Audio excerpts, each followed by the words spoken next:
Amudasi Roma lórúkọ ẹ̀. He's a union chairman.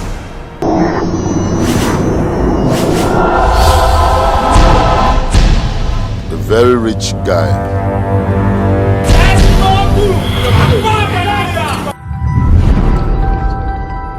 Ashanti, you are the one who ṣiṣẹ́ lé lórí.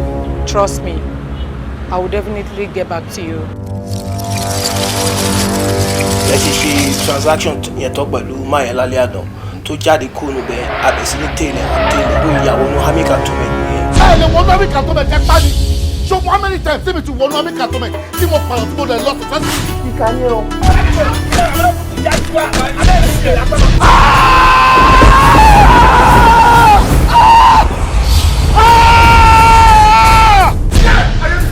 Àṣàtì fẹ́ẹ́ ti bá o. Kí ló ṣe? Dókítà ṣe kọ́kọ́ bẹ̀rẹ̀ pé Àṣàtì wà HIV positive. Ẹ ló ti bọ̀. Wọ́n lè ṣàyẹ̀. Kò wọ́n ní ẹgbẹ́ lè náà ṣe tó tọ́ ní nǹkan tó sọ. Positive. Àṣàtì. Ṣé ìwọ́ṣẹ́ mi? Bọ́dá mi irú erékeré wo ni ẹ? Kéèyàn máa parọ́ nǹkan tí ò ṣe mú ara ẹ̀. Erékeré ni. Gbàgbé bó ṣe ṣẹlẹ̀. Ṣó ti yẹ ọ̀nà tó ń gbà jáde ò rọrùn. I want Adesupa out of the way. Ṣé kí n má tàn lẹ́sìn mọ́gùn ọ̀dájú? Lẹ́yìn ọba Áfíríkà tí ò dájú, èyí olùlé ayé gbé o.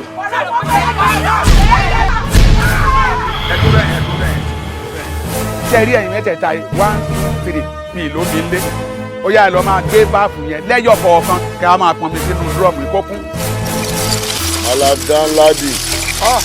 I kidnapped your daughter.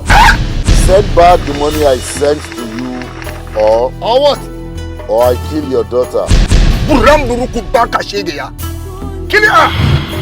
Me, I said killing my daughter. Go ahead.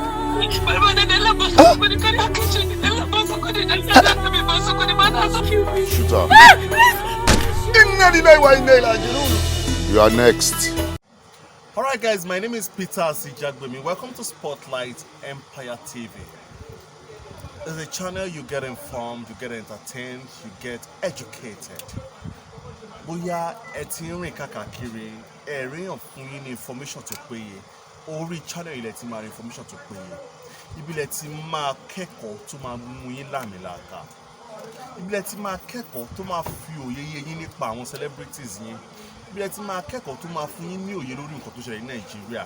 Ẹ ti máa wo àwọn sinimá aláràbarà, àwọn sinimá tó yanrantí lórí channel yìí.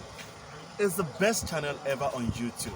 And I bet you won't regret watching any content from this channel. Once again, my name is Peter Asijagbemi. I'm an actor and I'm endorsing this channel. Mo dẹ̀ ń sọ fún yín wípé ẹ máa gbádùn ẹ̀. Ire o.